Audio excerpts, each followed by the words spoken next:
अगले श्लोक में कहा कि इस वृक्ष की शाखाएं ऊपर तथा नीचे फैली हुई है और प्रकृति के 3 गुणों द्वारा पोषित है। इसकी टहनियां इंद्रिय विषय है। इस वृक्ष की जड़ें नीचे की ओर भी जाती है तो मानव समाज के सकाम कर्मों से बंधी हुई है। इस वृक्ष के वास्तविक स्वरूप का अनुभव इस जगत में नहीं किया जा सकता। कोई भी ये नहीं समझ सकता कि इसका आदि कहाँ है, अंत कहाँ है, इसका आधार कहाँ है। लेकिन मनुष्य को चाहिए कि दृढ़ मूल वाले वृक्ष को विरक्ति के शस्त्र कुठार से काट गिराए। तत्पश्चात उसे ऐसे स्थान की खोज करनी चाहिए जहाँ जाकर लौटना न पड़े और जहाँ उस भगवान की शरण ग्रहण कही जाए जिससे अनादिकाल से प्रत्येक वस्तु का सूत्रपात तथा विस्तार होता आया है।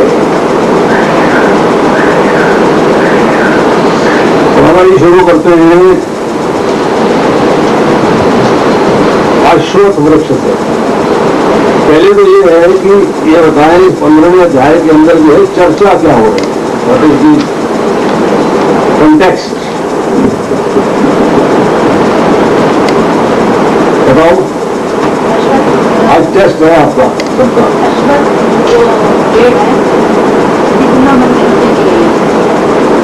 बोल तो बोलो। अश्वत्थ पेड़ जो है वो पीपल का पेड़ है, ठीक। इसकी जड़ ऊपर है और शाखाएं नीचे।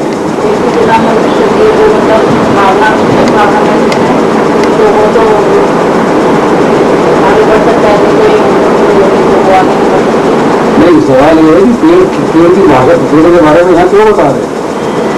कि भगवान को यहाँ पर पेड़ के बारे में बताने की आवश्यकता क्या थी? वह तो नहीं।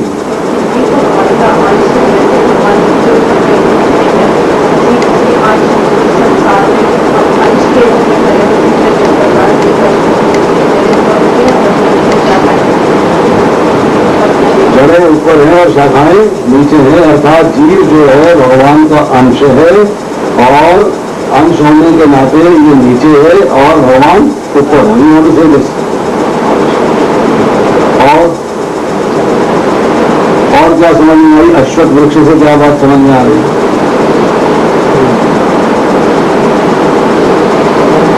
सबसे इम्पोर्टेंट चैप्टर है भगवद गीता का पुरुषोत्तम योग। ये समझ में नहीं आया तो भगवद गीता समझ में नहीं आ सकती।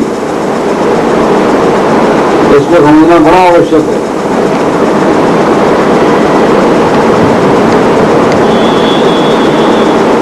चलो इसमें ये बताओ, मैंने कहा है कि पत्तियां वैदिक स्तोत्र हैं। अब जो इस वृक्ष को जानता है वो वेदों पर जाता है। तो 2 सेंटेंस आए। एक आया पत्तियां वैदिक स्तोत्र हैं और दूसरा आया कि जो इस वृक्ष को जानता है वो वेदों पर जाता है। सहा वेद विता, वह वेदों का जाता है। इसका क्या अर्थ है?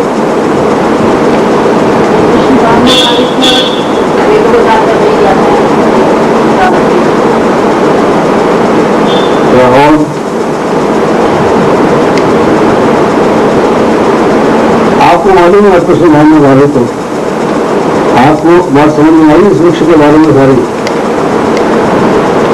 नहीं, आप वेदों को जाता हो, आप कृष्ण भावना भावित तो हो।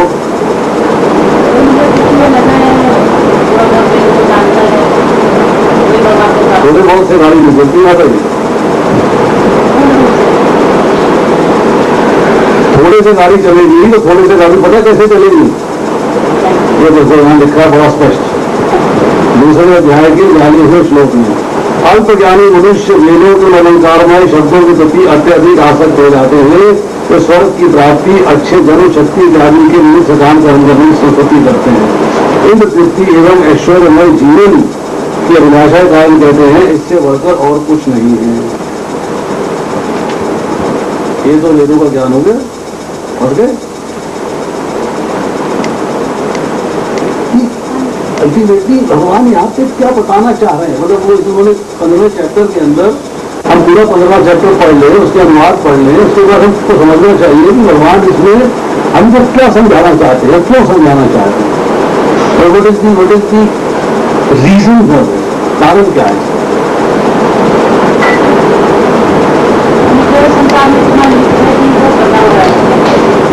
मनुष्य संसार में लिप्त है कि वो बंधा हुआ, बिल्कुल ठीक कहा आपने। एग्रीड मान नहीं रहा।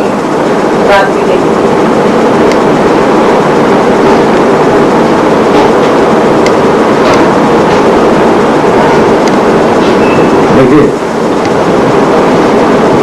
जब तक रेफरेंस टू कंटेक्स्ट जो पहले बातें चल रही हैं, जब तक वो समझ में नहीं आएंगी, तब तक जो है बात आगे समझ में नहीं आएगी। 13वें से लेके और 18वें अध्याय तक क्या चर्चा हो? देखिए, let us start from very beginning, basic से चलते हैं। आज बड़ा इम्पोर्टेंट टॉपिक है ये, इसको इसी तरह से डिस्कस करते हैं। हमको ये जीवन मिला,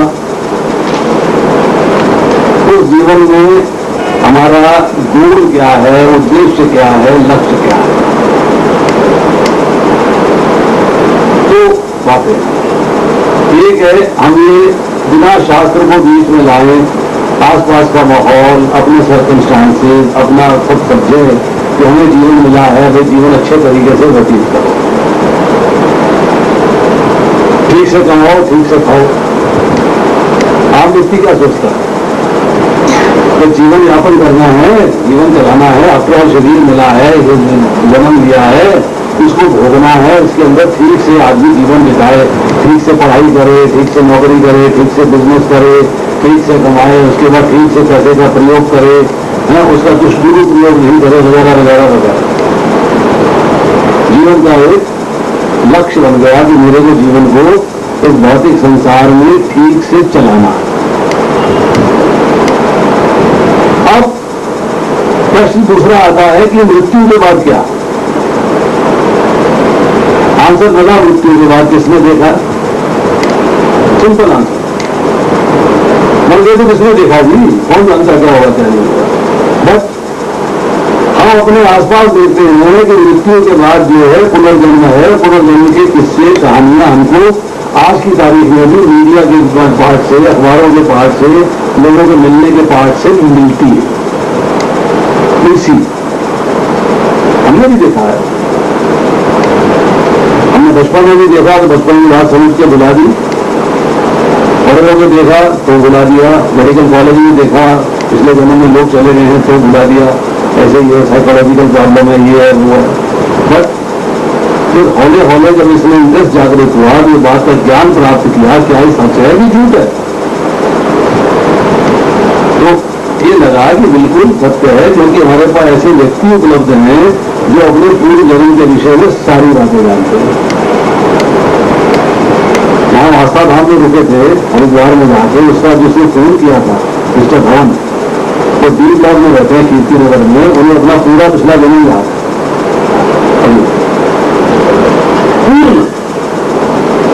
आप उनसे जाके मिलिएगा, आपको पुराने रिश्तेदारों से, पुरानी जगह पे एक चीज आइडेंटिफाई कर देंगे। He is not 56 year of age, 56 साल की उम्र है। ये जो बातें हैं, इसका मतलब है मृत्यु के बाद कुछ तो है। जो कुछ है उसके बारे में आज साइंस भी स्वीकार कर रही है।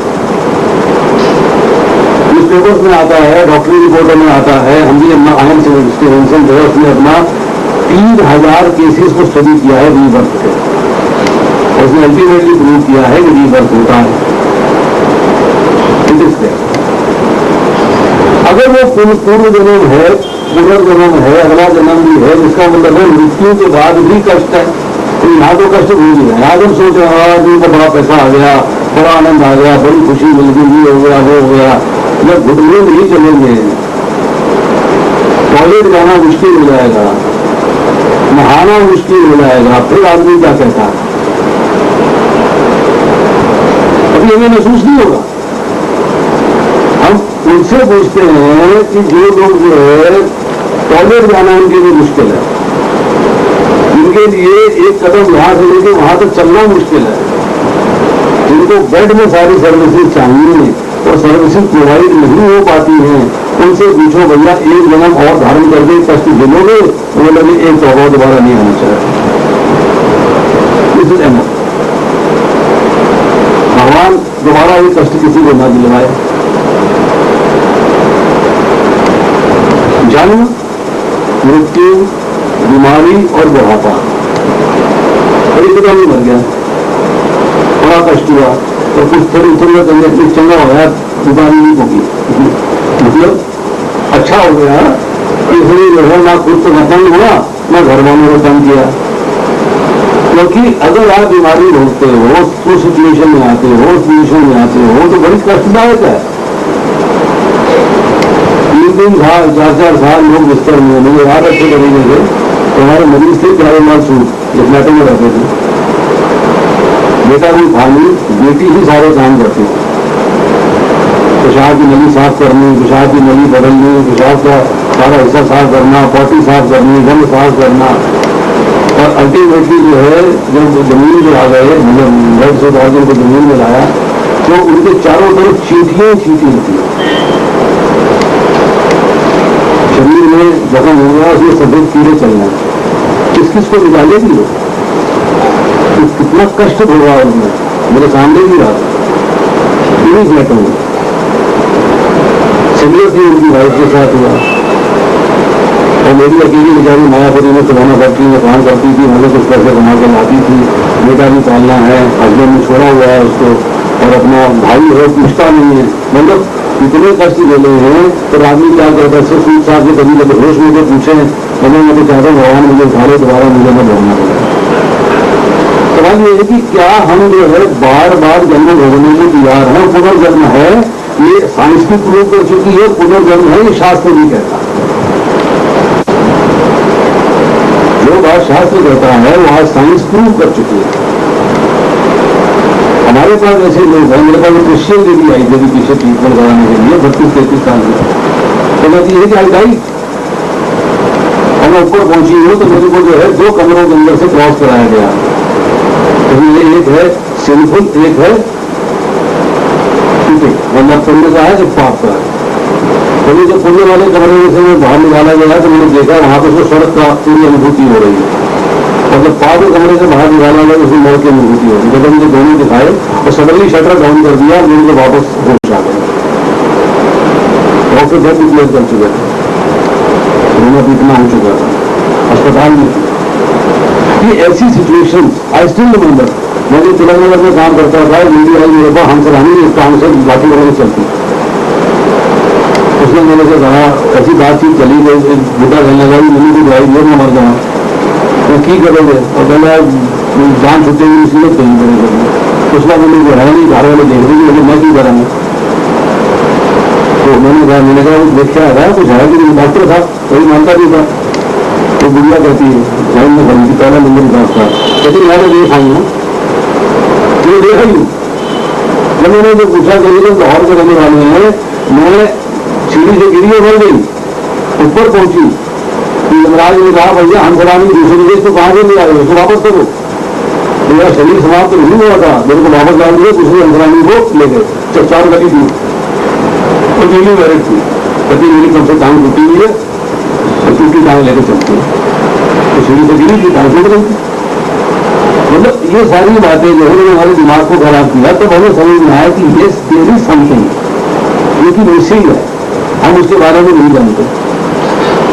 तो अगर जो है हमें बार बार मृत्यु, बार बार जन्म, बार बार बुढ़ापा, बार बार बीमारी नहीं झेलनी है, इसका मतलब है हमें ज्ञान प्राप्त होना चाहिए कि हमें आगे कहाँ जाना है, और वहां जाके सब कष्ट है, सुख है, दुख है, दुख है तो इनसे बचना कैसे है, सुख है तो वहां प्राप्त कैसे करना, दिस वी शुड नो।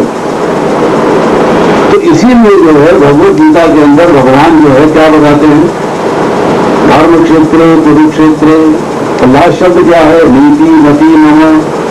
तो पहला अक्षर लेते हैं धर्म और लास्ट अक्षर लेते हैं मम, मेरा धर्म, अर्थात जीव का धर्म क्या है, ये सारा ज्ञान भगवान भगवत गीता में दे रहे हैं। ये एक ज्ञान मिलना, अब भगवत गीता को उस ज्ञान के माध्यम के लिए 3 भागों में बांट दिया गया। पहला भाग कहलाया संबंध, दूसरा भाग कहलाया आदिदेव और तीसरा भाग कहलाया प्रयोजन।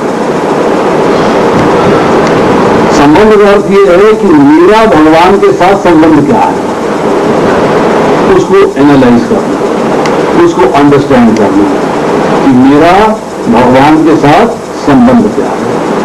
उसके लिए भगवान ने शरीर और आत्मा का भेद बताया, उसके लिए भगवान ने क्षत्रिय का धर्म बताया, उसके लिए फिर निष्काम कर्मयोग अर्थात बुद्धि योग बताया, उसके बाद स्थिर बुद्धि के लक्षण बताए, फिर कर्मयोग बताया कि कर्म के द्वारा भगवान से कैसे जोड़ा जा सकता है। उसके बाद जो है भगवान ने अपना ज्ञान दिया, भगवत ज्ञान 4वें अध्याय के अंदर। फिर 5वें अध्याय के अंदर निष्काम कर्मयोग बताया और 6वें अध्याय में ध्यान योग बताया। ये सारी चीजें भगवान ने बताई कि आप किस तरीके से मेरे को समझ सकते हो, अपना मेरा संबंध स्थापित कर सकते हो, अपना मेरा संबंध अंडरस्टैंड करके उसके साथ उस लेवल पे आ सकते हो कि no you are connected to me. ये संबंध की चर्चा हो रही है। अब भगवान बताते हैं इसके बाद कि सबसे उच्च है भक्ति योग। भक्ति योग का मतलब है भगवान की प्रेममयी सेवा। तो भक्ति योग के लिए अर्थात भजन, भगवान को कैसे प्राप्त किया जाएगा, उसकी सारी चर्चा हुई है 7वें अध्याय से लेकर 12वें अध्याय तक। ये 12वां अध्याय जो है भक्ति योग का अल्टीमेट है। आपने 12वें अध्याय को स्टडी कर लिया, उसके बाद भगवान बताते हैं कि जो तू कार्य कर रहा है अर्थात जो तूने अपना मेरा संबंध समझा है नंबर 1, और नंबर 2 तूने जो भजन किया अर्थात भगवान को प्राप्त करने के लिए जो योग किया है, भक्ति योग, इन सबका प्रयोजन क्या है, उसकी सारी फिलॉसफिकल एनालिसिस, उसकी अंडरस्टैंडिंग 13वें से लेकर 18वें अध्याय में। इसको बोलते हैं प्रयोजन, मतलब गोल। ये सारा कुछ करने का, सारा कुछ समझने का, सारा कुछ अंडरस्टैंड करने का गोल क्या है, इसका लक्ष्य क्या है, इसका उद्देश्य क्या है, इसका एम क्या है। अब उसमें जो है 13वें अध्याय के अंदर चर्चा करी है प्रकृति, पुरुष और चेतना।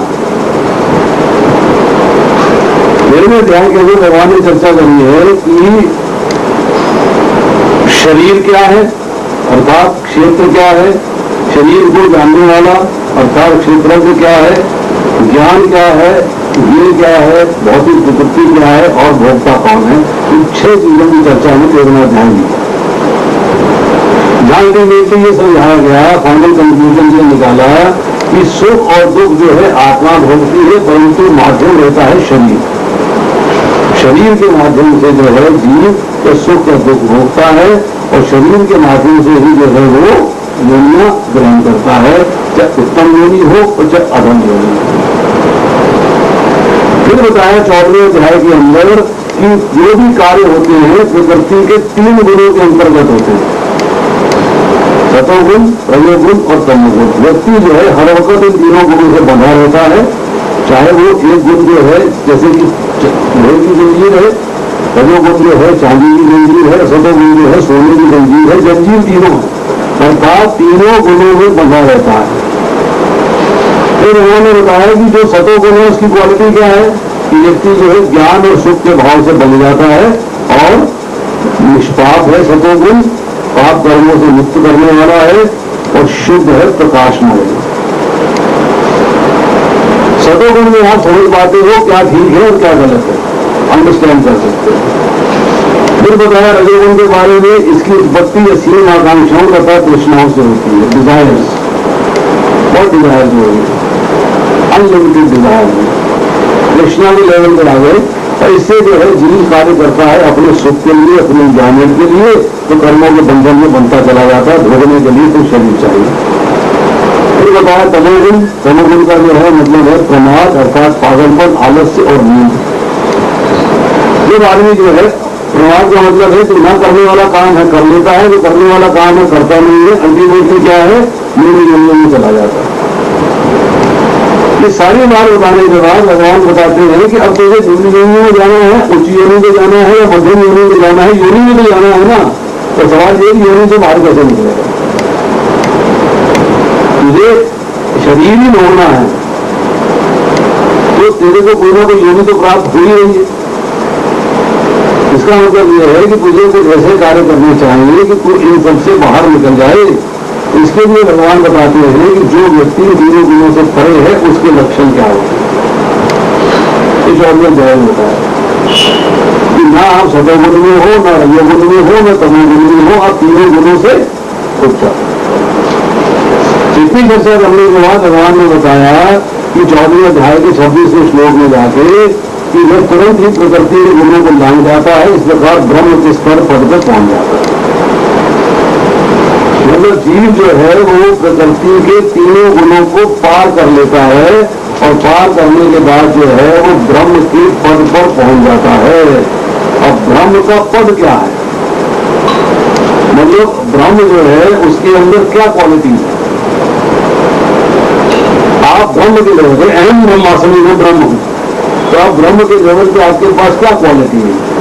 तो ब्रह्म की क्वालिटी है, छांदोग्योपनिषद में लिखा गया है, नंबर 1 पाप रहित,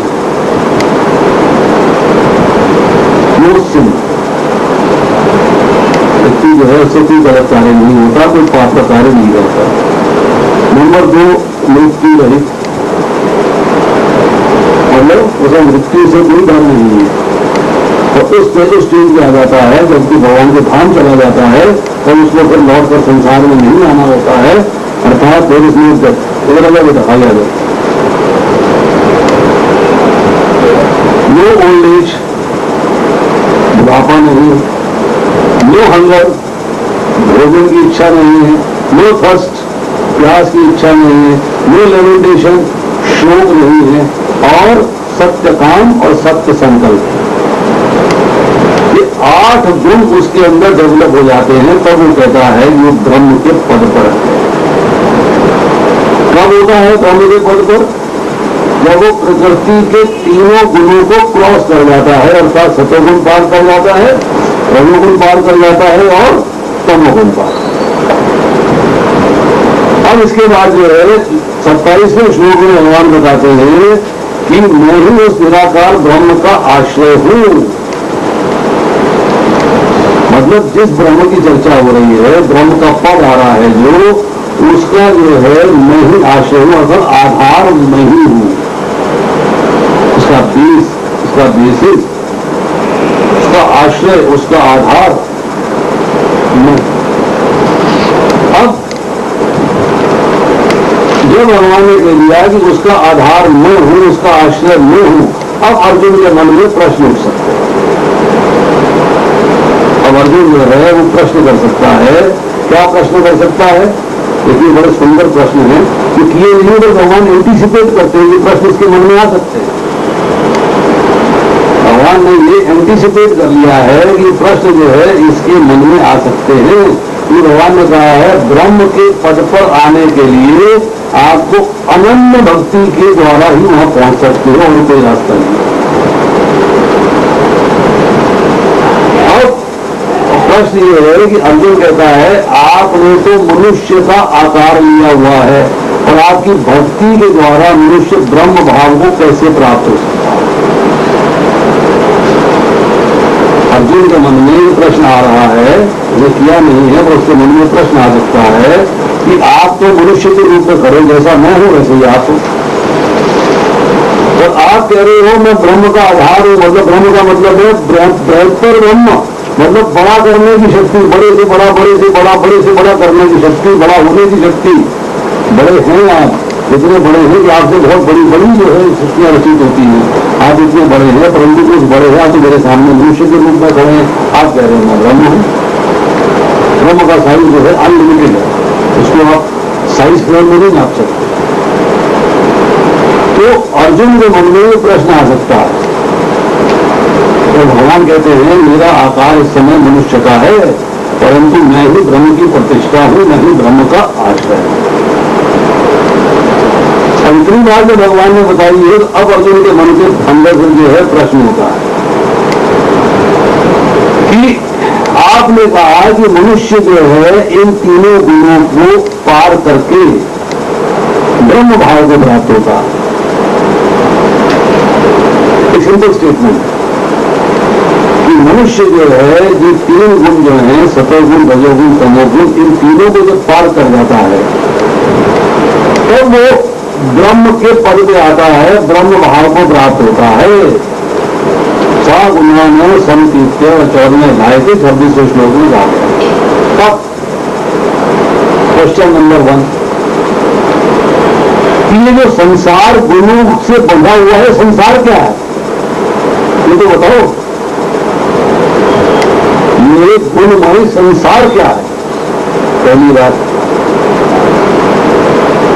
ये संसार पैदा कहां से हुआ, उत्पत्ति कहां से हुई, ओरिजिन क्या है इसका, व्हाट इज द ओरिजिन। अब आपने कहा है कि मैं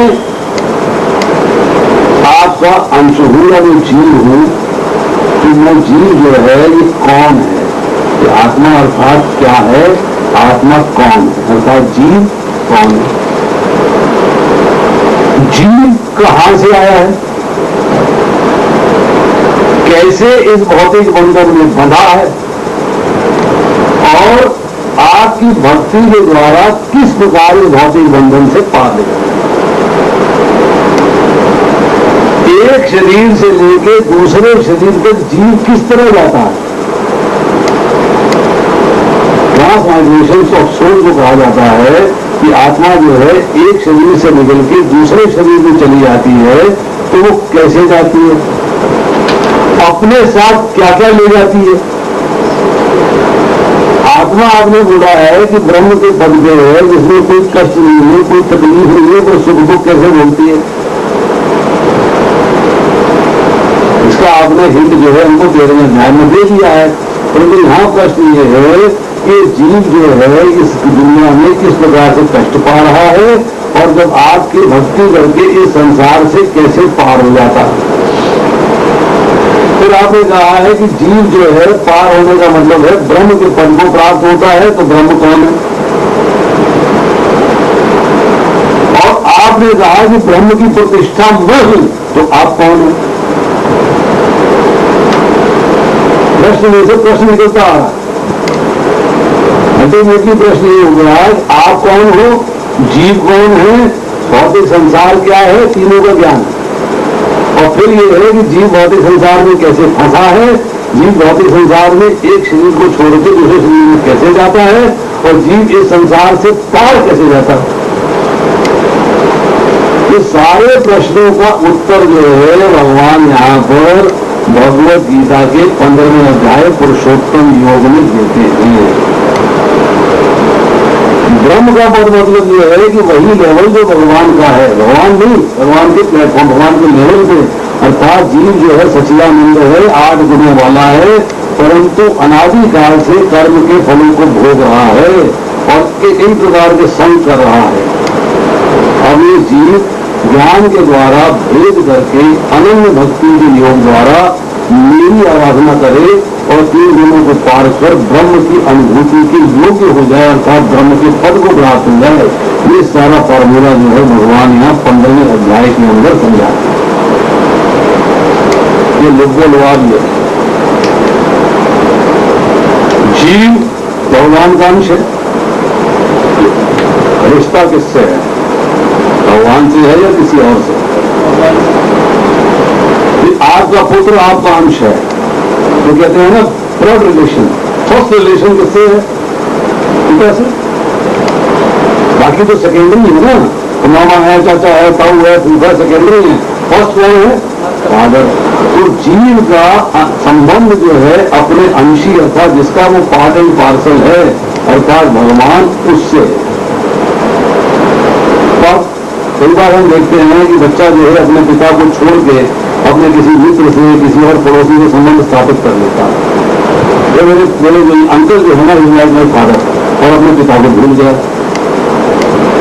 मतलब उसने अपने आसपास संबंध स्थापित कर लिए हैं, परंतु जो अपना परिवार है, जो अपनी फैमिली है, उससे संबंध उसका बड़ा ढीला पड़ गया है, भूल गया है, वो याद नहीं है। इसी तरीके से जीव जो है वो भूल गया कि मेरा भगवान के साथ संबंध है, क्योंकि संबंध किससे जोड़ लिया है, एक भौतिक संसार। ये रिश्तेदार हैं, वो रिश्तेदार हैं, ये है, मकान है, बंगला है, गाड़ी है, फार्म हाउस है वगैरह वगैरह, कॉलेज है, अस्पताल है, मतलब इन चीजों से संबंध को स्थापित कर लिया। तो होता क्या है, इसका रिजल्ट क्या है? इसका रिजल्ट है शरीर, इंद्रियां, मन, बुद्धि, इनके साथ संबंध स्थापित कर लिया है और वास्तव में इनके साथ संबंध ना कभी था और ना ही कभी होगा। अब उसने जो है जब शरीर से संबंध स्थापित कर लिया है, अब इसको आप दूसरे एंगल से देखिए। भगवद गीता के 14वें अध्याय के 26वें श्लोक में कहा गया है, माम च यो अव्याभिचारे भक्ति योगेन सेवक। व्याभिचार का अर्थ क्या है? एडल्ट्री।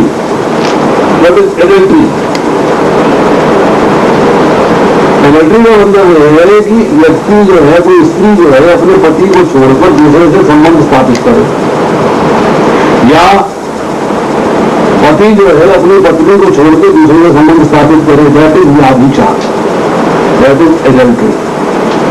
इसको सिंपल भाषा में देंगे तो जो आपका अपना है उससे संबंध छोड़ के दूसरे से संबंध स्थापित करना,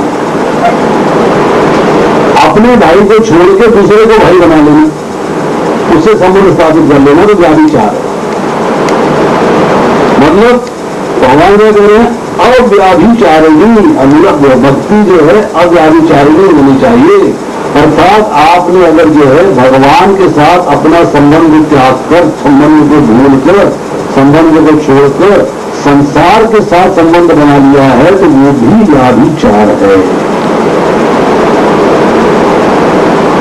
वो भी जो हम सब कर रहे हैं, टेक्निकली हम सब लोग जो है एडल्ट्री में से हो, क्योंकि भगवान के साथ संबंध को स्थापित न करके हम लोगों ने भौतिक प्रकृति के साथ संबंध को स्थापित कर लिया। नंबर 2, आपका भगवान के साथ जो संबंध है वो प्रेम का है।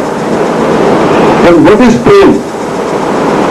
प्रेम का जो संबंध है उसका अर्थ क्या होता है? मेरा आपसे प्रेम का संबंध है। संबंध 2 तरीके का है। एक है अंडर कंपल्शन। मैं आपको छोटा सा एग्जाम्पल देता हूं। चलो हरिद्वार में थे, वापिस आ रहे थे, हमारे साथ जो फैमिली गई थी शर्मा जी, तो भतीजा है उसके लिए गिफ्ट लेनी है, भतीजी है उसके लिए कुछ लेना है, देवरानी है उसके लिए कुछ लेना है, और टाइम मिला नहीं, शॉपिंग हो नहीं पाई, अभी टाइम नहीं था, और लेना जरूरी है, इस जाएंगे तो क्या बोलेंगे, अगर तो कुछ लाएंगे। तो ये संबंध जो है प्रेम का है कि कंपल्शन का है? प्रेम तो नहीं, हालांकि दिखता है प्रेम का है, मुझे उनके लिए लेके जाना है, दिखता है, परंतु तो ज्यादा डेप्थ में देखेंगे तो ये संबंध जो है ये प्रेम का ना होकर कंपल्शन का, मजबूरी है, लेकर जाना मुझे ठीक कहेंगे। एक टेक्निकल प्रॉब्लम आ गई। तो कह रहे हैं कि भगवान के साथ अगर आप प्रेम करते हो और प्रेम का संबंध अगर कंपल्शन का है या प्रेम में स्वार्थ है, you want something from him. आप एक दुकानदार के पास जाते हो, उससे आपने कपड़े खरीदे, कुछ सामान खरीदा, कुछ खरीदा, उसके बाद आपने बोला इसमें डिस्काउंट दिया ना, आप तो अपनी हो, डिस्काउंट दो। क्या है कि आप मेरे हैं इसलिए मैंने आपसे तुरंत कुछ कामना कर दी। तो मैं आपका हूं, इसका मतलब है मैं आपके लिए क्या कर सकता हूं, आप मेरे हैं तो आप मेरे लिए क्या कर सकते हैं, ये बातें नहीं आगे। तो हम लोग जो है भगवान के साथ प्रेम करते हैं, भगवान की सेवा करते हैं, उसमें स्वार्थ रखते हैं, ये व्याभिचार है। मुझे अपनी सेवा का अभिमान हो गया है, ये व्याभिचार है। मैं भक्ति में अटल नहीं हूं, भक्ति में डामाडोल हूं, ये व्याभिचार है। और किसी दूसरे कार्य के लिए भगवान को भूल जाना ये व्याभिचार है। भगवान जो है आखिरी अध्याय के 7वें श्लोक में कहते हैं तस्मात् सर्वेषु कालेषु माम् अनुस्मरो युद्ध का, मेरा स्मरण करते हुए युद्ध कर। मैं कहता हूं कि मैं अपना कार्य करते हुए आपका स्मरण करूंगा। भगवान कहते हैं मेरा स्मरण करते हुए अपना कार्य कर, मैं कहता हूं अपना कार्य करते हुए आपका स्मरण करूंगा, तो दोनों में भेद हो गया। जब मैं कहता हूं कि मैं अपना कार्य करते हुए भगवान का स्मरण करूंगा, तो कार्य हो गया प्राइमरी मुख्य और स्मरण हो गया सेकेंडरी गौण। जब मैं कहता हूं कि आपका स्मरण करते हुए अपना कार्य करो, भगवान ने इंस्ट्रक्शन दी है कि मेरा स्मरण करते हुए अपना कार्य करो, इसका मतलब है प्राइमरी जॉब क्या है? भगवान का स्मरण करना। अपने कार्य करने हैं, उनको रोकना नहीं है, परंतु स्मरण करते हुए कार्य करने हैं। कार्य हो जाएगा सेकेंडरी और स्मरण हो जाएगा प्राइमरी। अगर मैं किसी दूसरे कार्य के लिए, दूसरे काम के लिए भगवान को भूल जाता हूं या विस्मृत कर देता हूं तो व्याभिचार। फिर भगवान को छोड़ के किसी देवी देवता में मन लगा देता हूं तो वो व्याभिचार। और फिर अगर मैं ज्ञान के प्रति आकर्षित हो जाता हूं कि ये ज्ञान प्राप्त कर लिया, भक्ति की आवश्यकता नहीं है, तो व्याभिचार है। सकाम कर्म अर्थात मैं कर्म करके भगवान से कुछ मांगता हूं तो व्याभिचार। तो भगवान कहते हैं कि व्याभिचार दोष जो है मेरी अनन्य भक्ति में बाधक है। यदि मैंने भक्ति मतलब कुछ नहीं। इसीलिए भगवान ने भगवद गीता के पहले 5 श्लोकों के अंदर संसार के वृक्ष का वर्णन किया है कि संसार वृक्ष क्या है, भौतिक संसार क्या है, उसकी क्वालिटीज क्या है, उसमें आपको कैसे कष्ट होते हैं, और फिर बाद में विरक्ति के द्वारा उसका छेदन करने का आज्ञा। उसके बाद जो है भगवान आपको छठे श्लोक से लेकर 11वें श्लोक तक बताते हैं कि जीव एक शरीर से दूसरे शरीर में कैसे जाता है, जीव का स्वरूप क्या है, बेसिकली उसका जो है तत्व, जीव तत्व क्या है, जीव का स्वरूप क्या है, उसको अंडरस्टैंड करना। फिर जीव को जो जानते हैं उसके बारे में चर्चा हुई है, जो नहीं जानते हैं उनके बारे में चर्चा हुई। फिर 12वें से लेकर 15वें श्लोक तक बताते हैं कि भगवान का प्रभाव, भगवान का प्रभाव क्या है, भगवान का हमसे संबंध क्या है, कैसे हमारा लालन पालन करते हैं, अर्थात उनकी पोजीशन क्या है एज ए मेंटेनर। अगर 16वें से 18वें श्लोक तक बताते हैं, ये जो है त्रिश्लोकी भगवद गीता कहलाती है। इसमें क्षर, अक्षर और पुरुषोत्तम का वर्णन हुआ। 16वें से 18वां बड़ा इंपॉर्टेंट है। अगर 19वें विषय बताते हैं कि अगर आप कृष्ण को जान लेते हो तो सब कुछ जान लेते हो। तो अभी हमने जो है चर्चा करी, यहां पर हम लोग 11वें श्लोक तक चर्चा कर चुके हैं। अब इसको जो है हल्का हल्का हम लोग जो है रिवाइज करेंगे। तो आज जो है प्रभु जी ने 12वां श्लोक किया होगा, तो आप प्रभु जी 12वें श्लोक पर जरा चर्चा करिए, क्या बोला है 12वें श्लोक में, और आपसे इसी से क्वेश्चन आंसर करेंगे।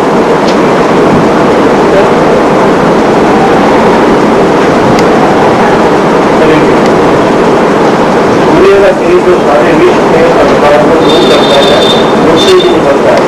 चंद्रमा तथा अग्नि के तेज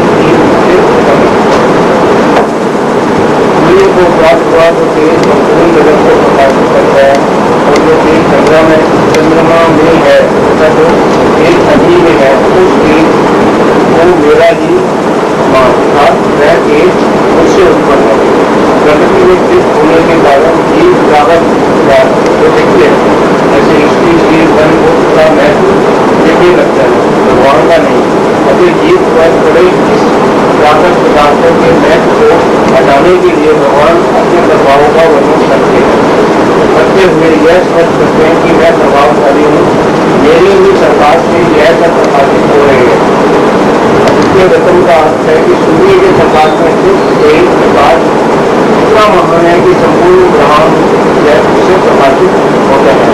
ऐसा वह चीज सूर्य का दृष्टि पर वास्तव में वह भगवान का है, इसलिए वह उनकी परम धाम को प्रकाशित नहीं कर सकता। कहने का अभिप्राय है जब भगवान से मिले तेज के कारण सूर्य इतना प्रभावशाली है, तब स्वयं भगवान कितने प्रभावशाली होंगे। इसी प्रकार चंद्रमा की प्रकाशित शक्ति भी भगवान से दी जाती है। भगवान के प्रभाव के कारण इस चंद्रमा में शीतलता, मधुरता, सुंदरता आदि है। इसी प्रकार अग्नि की प्रकाशित शक्ति और दाहिका शक्ति दोनों भगवान के द्वारा दी हुई है, अग्नि द्वारा नहीं।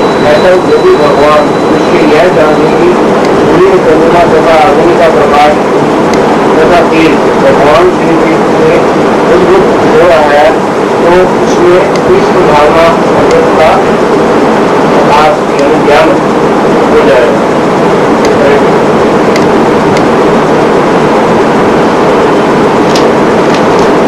इससे जो है क्या बात समझ में आती है ये बताओ। इससे ये आती है कि जो ये सारा प्रकार में प्रकाश है और चंद्रमा होता है, ये उनकी नहीं है। भगवान को भगवान का तेज ही सूरज में अग्नि का जो होता है वो चंद्रमा में, तो भगवान का जो स्थान है वो सूर्य और चंद्र से प्रकाशित नहीं होता, बल्कि वो उनके तेज से ही भगवान के तेज से प्रकाशित होता है। मतलब सूर्य की रोशनी भी भगवान से आ रही है, चंद्रमा की रोशनी भी भगवान से आ रही है, और जो अग्नि है उसके अंदर की जो शक्ति है वो भगवान से भी आ रही है। ये भगवान ने यहाँ पर जो है इस 12वें श्लोक के अंदर बता दिया। इसके अलावा कुछ और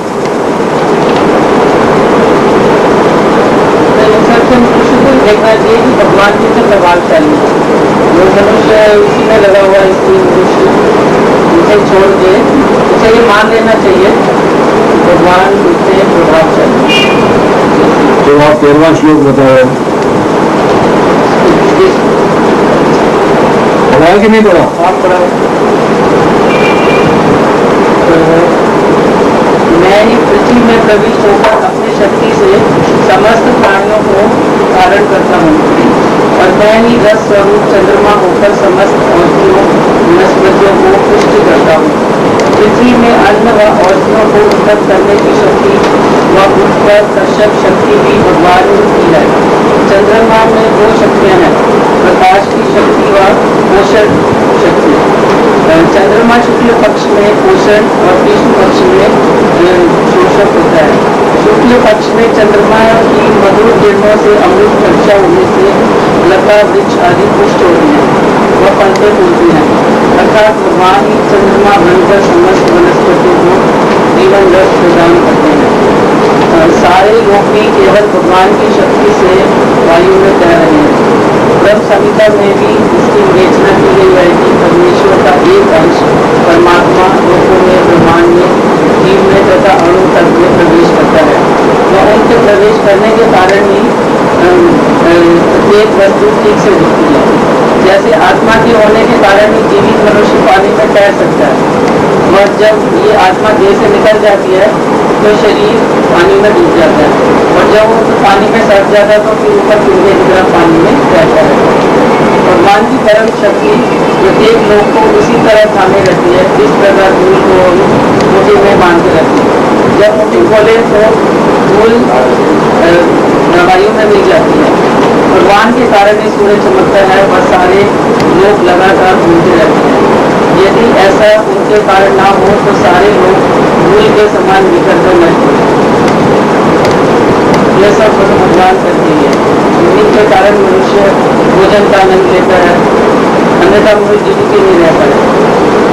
इस 13वें श्लोक में भगवान ने ये बताया कि जो मतलब जो सब्जी, फल, वनस्पति, औषधि जो है वो भी उन्हीं के कारण फल फूल रहे हैं। वही जो चंद्रमा में ऐसा रस होता है तो वो उससे जो होते हैं उनकी वृद्धि होती है, उनमें फल फूल लगते हैं, और उन्हीं को हम खाते हैं। अगर वो नहीं होंगे तो फिर औषधियाँ नहीं होगी, अन्न भी नहीं होगा तो मनुष्य जीवित नहीं रह सकता। और जब तक मनुष्य में जीवित रहता है तो वो तैरता है, जैसे लोग स्विमिंग वगैरह करते हैं जीते, और वैसे जब उसमें से चेतना निकल जाती है मनुष्य में से तो वो डूब जाता है, और फिर मतलब पहले तो भारी होकर डूब जाता है, फिर हल्का जब चेतना निकल जाती है तो फिर कई तरह तैरता है। इसी तरह भगवान ने सब लोगों को आत्मा हल्की होती है कि भारी होती है? भारी बताया क्या मुझे भी पता है। एक बाल की नोक के 10,000वें हिस्से के बराबर है। लाइट कितना वजन होगा उसका? वजन एक बाल की नोक के 10,000वें हिस्से के बराबर है, उसका क्या वजन होगा?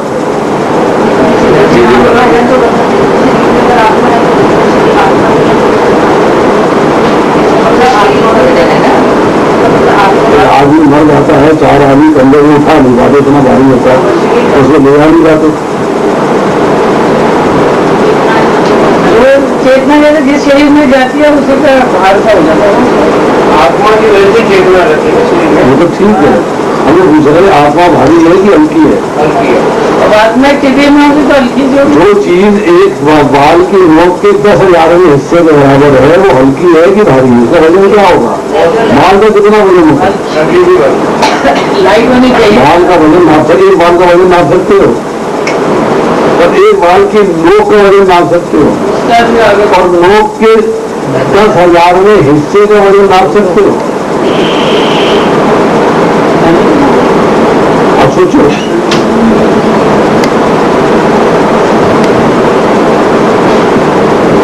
बाल की नोक के 10,000वें हिस्से के बराबर की आत्मा हल्की है कि भारी है? बहुत हल्की है, ठीक है। जैसे जिंदा आदमी तैर रहा है वो तो मुझे सब तैरता रहता है। जिंदा कहाँ करता है? जिंदा आदमी डूब जाता है। नहीं जो स्विमिंग करते हैं वो कंट्रोल करते हैं तो शुरू करने की बात नहीं हो रही, दैट इज एफर्ट।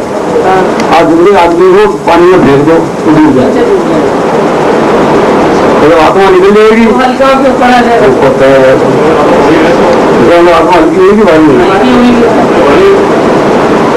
ये हल्की हुई ना चमके भी जाएगा। भारी हुई। जब डूब गए तो भारी हुई ना, जब निकल गया आपको लगता अच्छा है। जब तक चेतना है तो डूब गया, जब निकल गई तो ऊपर। जब आत्मा शरीर में थी, आप एफर्ट करके तैर रहे हो। कंट्रोल करके अगर आपको तैरना ना आता हो तो मुझे गिनो तो हो तो सुन, तो आप जो है ऊपर रहोगे, डूब जाओगे। क्या मतलब है? डूबने का मतलब है भारी है, डूब गए आप। एक बार आपने तो जैसे ही आत्मा निकल गई, अर्थात शरीर मुर्दा हो गया, तो ऐसे ही तैर के ऊपर आ जाता।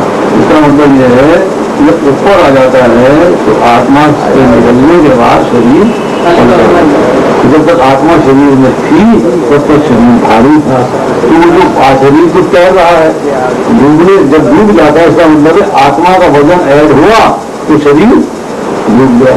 इसका मतलब है आत्मा भारी है, आत्मा बाल की नोक के 10,000वें हिस्से के बराबर होते हुए भी भारी।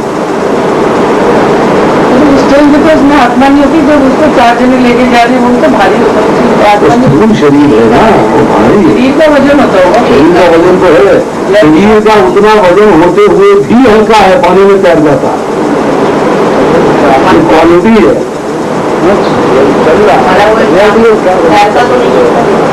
भरा वो तैरता नहीं है, पानी में ऊपर आ जाता है, फ्लोट करना जैसे। ऊपर आ जाता है। तैरने का मतलब होता है स्विमिंग करना, एफर्ट करना। आप हाथ चलाते हो, पैर चलाते हो, तैर करते हो, तैर लेते हो। जब मुर्दा हो जाता है तो फ्लोट करता है। फ्लोट करने का मतलब ये है कि जब वो आग सकता है, अब मछली है वो तैर रही है, कोई भाग रही है, दौड़ रही है, सूंघ रही, फांद रही, मरेगी ना, ऊपर आ जाएगी। मरने के बाद जो है फ्लोटिंग सिचुएशन आ जाएगा, सबसे टॉप पे जाते पानी के नीचे नहीं डूबते हैं।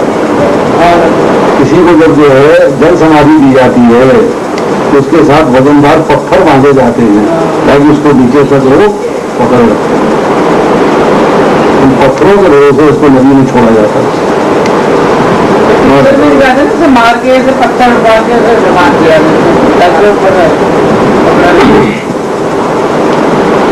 14वां श्लोक।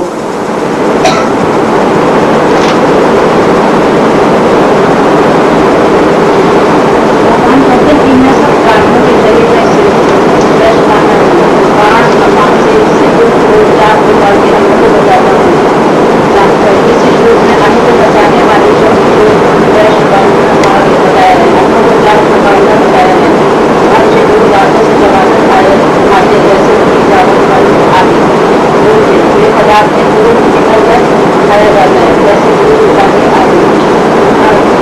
कभी जब चाट का ग्रहण करते हैं तो क्या बोलते हैं, चाट के ग्रहण करते हैं, जो चाट कर ग्रहण करते हैं उसको बोलते हैं ये है,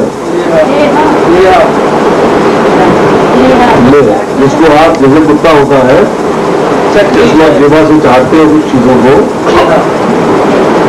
तो चाट का ग्रहण करते हैं जैसे शहद जैसे आप चटनी है शहद है उसको हौले हौले करके चाटते हैं। और शीतल पदार्थ जिस पर खाए जाते हैं जैसे गन्ना आम आगे वैदिक शास्त्र के अनुसार अमाशय पेट में वो खाना पचाने के काम आते हैं। जब वे अपनी तजर्बत नहीं होते तो भूख भी नहीं लगती है।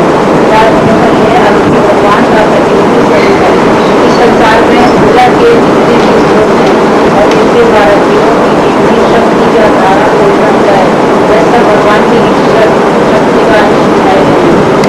जिस प्रकार जिंदगी जम करने का ठंडा करने का हवा करने के और प्रकाश देने के करने इसी प्रकार एक भगवान की चेतन शक्ति से पूजा ये सब स्रोत जारी होते हैं। भगवान की जीवों के बोली को बचाने के सामर्थ्य हैं। जीव नहीं, भगवान के आत्म चलाते हैं जिनकी कृपा द्वारा हम आनंद में रहते हैं। भगवान शरीर में पाचन शक्ति के रूप में अमाशय में भी उपस्थित है। पूर्ण दुनिया में भगवान ना शशांक को बताओ सूर्य चंद्रमा और अग्नि। तो यहाँ पर जो अगर ध्यानपूर्वक देखें तो जो हमने 12वां श्लोक किया है उसके अंदर सूर्य की चर्चा हुई, 13वें श्लोक में चंद्रमा की चर्चा हुई है और 14वें श्लोक में अग्नि की चर्चा हुई। ठीक है जी। तो हमने बोला था कि दूसरे प्रकरण के अंदर छठा श्लोक नहीं है, छठा श्लोक तीसरे प्रकरण में ऐड होगा। 12वें से लेकर 15वें में छठा श्लोक ऐड करना पड़ेगा। तो वहां भगवान ने जो है वो चर्चा करी है, अब अग्नि की चर्चा हो रही है। अब भगवान कहते हैं अयम अग्नि वैष्णवो यो यमंता पुरुषे येनो धमेन पच्यते, क्योंकि भगवान सभी प्रकार के अन्नों के पाचन में सहायक होते हैं। तो अन्न को अंदर कौन पचा रहा है? भगवान कहते हैं कि आपके अंदर जो अन्न को पचाने की शक्ति है वो मेरी ही है, वो आपकी अपनी नहीं है, वो भी मेरी है।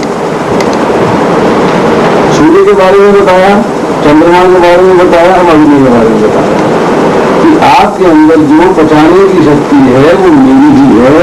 और क्योंकि मेरी शक्ति का प्रयोग कर रहे हो इसलिए जो भी खाओ मेरी प्रसन्नता के लिए था। चलो पहले मुझे भोग लगाओ उसके बाद खाओ, अपनी मर्जी से उल्टा सीधा गलत सलत मत खाओ।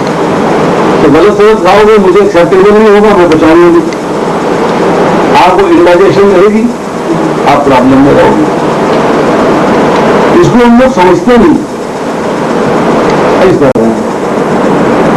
जिस चीज को भगवान पचा रहे हैं तो अगर हम जो है वहां पर पचाने की चीज वही दी जाए जो भगवान को स्वीकार है। अगर हम उल्टी सीधी चीज देंगे तो भगवान उसे पचाएंगे नहीं, it will not work for it. जब वो पचाएंगे नहीं तो क्या होगा, हमें इंडाइजेशन नहीं। मैं आपको छोटा सा एग्जाम्पल देता हूँ, बात समझ में आएगी। कई बार जो है हम लोग डायग्नोसिस बनाते हैं तो प्योरली अनुभव के बीच से बनता। एक मरीज आया हमारे पास, बड़ा पतंजलि है, इंडाइजेशन है, एसिडिटी होती है, गैस बढ़ जाती है, सारी रात मतलब बड़ा परेशान सा रहता हूँ, बड़ी दुख होता है, बड़ी तकलीफ होती है, तो बड़ा मुश्किल हो गया, खाना खाया नहीं जाता। फिर मैंने दवाई खाई, घर की दवाई मिलती है, मैं दवाई खाई, फर्क पड़ गया। हफ्ते के बाद आया आराम, हमने वजह एक हफ्ते दवाई और खा, आया नहीं। 15 दिन के बाद तकलीफ फिर शुरू हो। अच्छा ठीक हो गया था? कहता हाँ जी वो ठीक हो गया था बिल्कुल, वो तो कौन दवाई बंद था। अच्छी बात है भाई, कुछ ठीक हो गया दवाई बंद कर दी, अब क्या हुआ? तो उसने अपना डायग्नोसिस खुद बताया और मुझे डायग्नोसिस बताने की जरूरत नहीं पड़ी, उसने डायग्नोसिस खुद बताया। तो मैं डॉक्टर साहब नहीं कहता मुझे कि पिछले हफ्ते में मराते है किसी, मुझे हाँ तो दारू बंद करती थी प्याज भी बंद करता थी, लहसुन भी बंद करता थी, रोटी भी एक बारी खाता थी, कोई फर्क ही नहीं था, बाकी नींद भी अच्छी आती थी और ठीक रहता थी। और रातें खत्म हो नहीं दारू चालू करती है, सारी रात पानी पीने रहना, सारी रात नींद नहीं करनी, सारी रात दौड़ता रहना, पसीने आने रहते हैं, गैस बनती रहती है, थके टकार आने रहते हैं, बड़ा परेशान। अगर तेरे को पता है तेरी बीमारी क्या है तो तेरे को उसका इलाज नहीं बता रहा, मेरे बारे लेने आए थे ये वॉन्ट टू प्रिस्क्राइब मेडिसिन कि दारू पीता है दवाई नहीं खाता है, मेरे को पता है कि तुम 9-10 दिन बिल्कुल ठीक रहा। कारण क्या तेरी बीमारी का कि तू वो चीजें खा रहा है जो तेरे पेट को स्वीकार्य नहीं है। अब उसको श्लोक से मेरे को देखो कि जो चीजें भगवान कह रहे हैं कि मेरे को भोग लगा के खाओ, सात्विक भोजन करो, हल्का भोजन करो, हम वो हल्का न करके जब भारी भोजन करते हैं वो भगवान को स्वीकार्य नहीं होता है, उसका अल्टीमेट रिजल्ट क्या है कि हमें बेरोजगी रहती है, भोजन बचता नहीं है और कहा कि जो वैश्वानर अग्नि है ये कार्य नहीं करते, कार्य नहीं करते। जो काम इसको करना चाहिए वो काम ये नहीं करते। तो यहां भगवान कहते हैं कि चूंकि भगवान सभी प्रकार के अन्नों के पाचन में सहायक होते हैं, अतः जीव भोजन करने के मामले में स्वतंत्र नहीं है। हम जब स्वतंत्रता लेते हैं, हम जब उस स्वतंत्रता का दुरुपयोग करते हैं तब हमें बीमारियां और प्रॉब्लम जैसे मिलावड़ी देते हैं, इंडाइजेशन देते हैं, बदलनी देते हैं, हमें ये प्रॉब्लम जो है आ जाती है। अगर हम सिंपल भगवान के आदेश का पालन करें, भगवान ने जो बताया है उसके अनुसार भोजन ग्रहण करें, प्रसाद के रूप में ले, तो हमें जो है भगवान ने मेरे को भोग लगी चीज तो खा रहा है तो मैं इसे बचा दूंगा। फिर आप क्या है सतोगुणी हुई है, फिर आप जो है रोटी और खाऊं, नहीं यार हल्का खाना खाना चाहिए, ऑटोमेटिकली मन में भाव आता है। अगर आप जो है वो लालच छोड़ देते हो तो लालच करेंगे, ओवर ईटिंग होगी, पेट फूलेगा, पेट फूलेगा, डाइजेस्ट होगा नहीं। तो वो जो भाव है एडजस्ट करने का, डाइजेस्ट करने का, वो ऑटोमेटिकली डेवलप होगा क्योंकि हमने अपने आप को भगवान के आदेश के अनुसार ही भोजन ग्रहण करें अपनी मर्जी से।